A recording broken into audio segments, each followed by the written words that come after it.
Eu vim aqui para vos falar um pouco da contratação coletiva e da história da contratação coletiva, nomeadamente com a União das Misericórdias Portuguesas.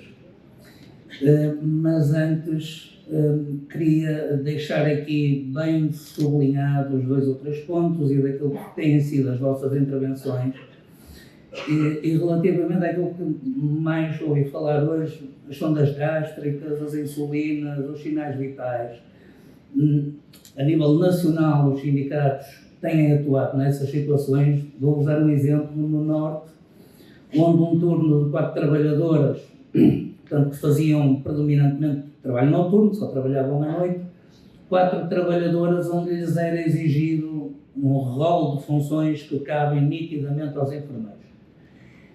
Houve uma denúncia, reportamos também junto à Ordem dos Enfermeiros, temos um parecer da Ordem dos Enfermeiros inequívoco e mais, onde dizem que as trabalhadoras, estando a exercer essas funções, podem ser acusadas de usurpação de funções, porque as funções são dos enfermeiros, e, portanto, para que fique de uma vez por todas esclarecido, é óbvio que não devem executar essas funções, até porque são funções, diria, especializadas, e pode-se correr risco de saúde dos utentes, e, portanto, têm mesmo é que não as executar. As 4 trabalhadoras foram ao processo disciplinar para despedimento com justa causa e, entretanto, o sindicato procedeu à sua defesa.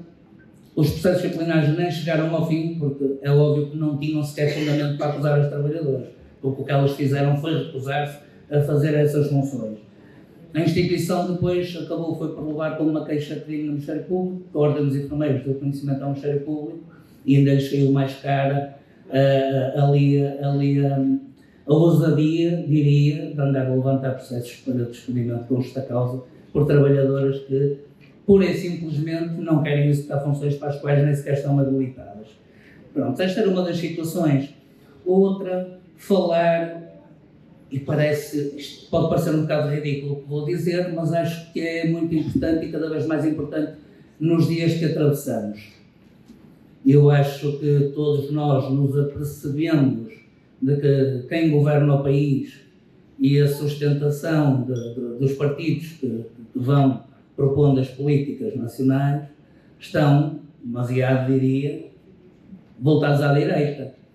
E esse tipo de políticas não são, obviamente, políticas que coincidam com aquilo que os sindicatos entendem justo para os trabalhadores. Seja em termos salariais, seja em termos dos direitos conquistados e que nos querem retirar, como todos sabemos, e, portanto, dizer que isto também na própria contratação coletiva acaba por se refletir. Se não há uma maior união, se, como já disseram e bem, cada um de vocês não levar para o vosso local de trabalho, não levar para a rua a importância, e é preciso voltar a fazer a onda crescer. Durante muitos anos, muita gente viveu à custa daquilo que outros lutaram, de direitos que foram conquistados, e vivem à sombra deles, e estamos a atravessar uma fase que cada vez mais é preciso dar resposta. É preciso dar resposta porque os sindicatos são trabalhadores, os sindicatos são os trabalhadores. E se numa greve, se numa manifestação, daquilo quando são convocados para lutar pelos seus direitos, os trabalhadores não aderem em massa, não podem esperar ter resultados diferentes daqueles que é a sua participação. Dito isto, falar então um pouco de contratação coletiva. A contratação coletiva, historicamente, no setor social, a União das Misericórdias Portuguesas é, diria, a parte mais difícil para se negociar que nós temos. Vocês são conhecedores disso e são conhecedores também no próprio setor social e outras confederações patronais e que têm tido ao longo dos anos, com algumas exceções, nomeadamente no período da Troika, mas que têm tido contratos coletivos de trabalho sucessivos, nem sempre com aquilo que nós desejamos, obviamente, mas sempre vão apresentando alguma coisa. A União das Misericórdias Portuguesas teve e assinou o primeiro contrato coletivo de trabalho da sua história em 2023. E, portanto, estamos a falar quase de 30 anos de história de contratação coletiva no setor social, onde a União das Misericórdias Portuguesas pouco mais teve do que um acordo coletivo de trabalho de Abrantes, que conhecem com toda a certeza, mas que até só se aplicava a algumas misericórdias, àquelas que assinavam, não é? As outras já não se aplicavam.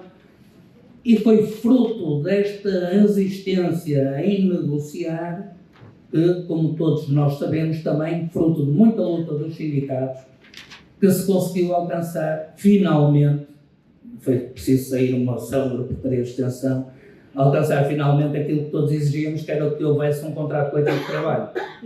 Estas coisas não surgem do nada, por vontade daqueles que estão à frente das misericórdias, e vocês também conhecem perfeitamente, os senhores provedores, os mesários, e sabemos perfeitamente aquilo que eles defendem, até para o país, não é só para a misericórdia lá do canto onde ele provê. E, portanto, é muito difícil, e a contratação coletiva passa por apresentação de propostas negociais, reivindicativas, como fazemos, como vocês têm aí para o próximo ano, aquilo que nós exigimos para os trabalhadores. Depois, do outro lado, obrigatoriamente não, dizendo que do outro lado eles não são obrigados a aceitar a proposta. Às vezes são duras as negociações, nós a exigir aquilo que entendemos que é justo, do outro lado, por vezes não se consegue. E depois como é que se consegue? Com a luta. E vocês sabem também que isto, eu diria que infelizmente todos os anos temos que marcar greve para as misericórdias, não é? Por causa dos salários, por causa da contratação coletiva, por causa de não passar as propostas que nós reivindicamos. E mais uma vez a participação dos trabalhadores é fundamental. E era preciso começar a mudar esta mentalidade para que se unissem em torno dos sindicatos, para nos darem força, porque quando estamos na mesa também, do outro lado, eles sabem perfeitamente quem estamos a representar. E se convocarmos numa greve, eles muito provavelmente sabem quem vai fazer greve, porque também aqueles que não fazem também se declaram até antecipadamente que não a fazem, não é? E depois isto acaba por ser, é uma bola de neve, uma pescadinha, não é? De rabo na boca. O trabalhador recusa-se a fazer funções porque não está no seu conteúdo funcional. E já agora, em jeito de resposta, dizer que o conteúdo funcional do auxiliar dos serviços gerais é o mais polivalente que há. É muito indiferenciado, infelizmente, é muito indiferenciado, mas também não cabe lá tudo. E no conteúdo funcional dos auxiliares de serviços gerais fica de fora o conteúdo funcional dos outros todos. Ou seja, se está no conteúdo funcional do ajudante lá tratar do idoso, o auxiliar de serviços gerais não tem que dar banho a um idoso, por exemplo. Ou não tem que ir para a cozinha, porque isso é conteúdo funcional do cozinheiro. Mas também, é verdade, todas estas regras e tudo o que está no contrato coletivo de trabalho e na contratação coletiva só existe porque há sindicatos. Porque se então se os sindicatos não existissem, nem contratos coletivos de trabalho haviam. Não havia funções para podermos exigir aquilo que nos compete como profissionais, obviamente. Não haveria horários de trabalho diferenciados. Não havia aumentos salariais.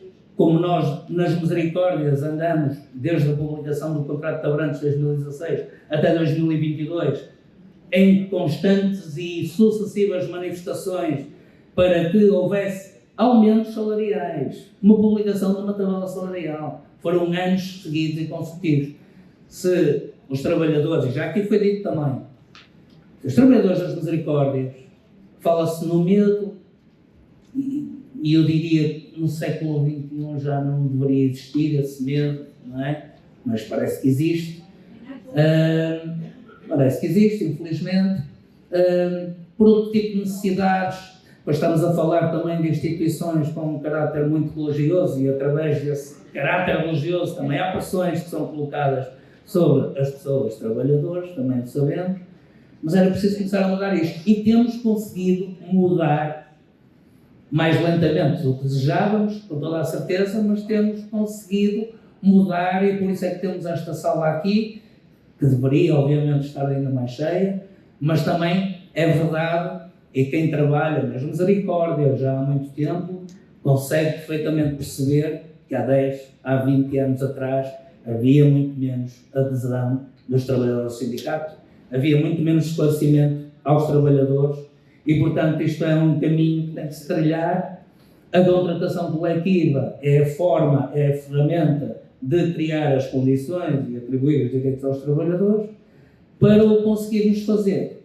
Quanto mais força tivermos, quanto mais união houver dos trabalhadores, quanto mais força nos derem, quanto mais sindicalizados estivermos e logo a representatividade, mais fácil se torna para conseguir alcançar aquilo que nós entendemos como justo. E é isto que basicamente tenho para vos dizer. A luta vai continuar, como continua há muitos anos, e vamos para a frente.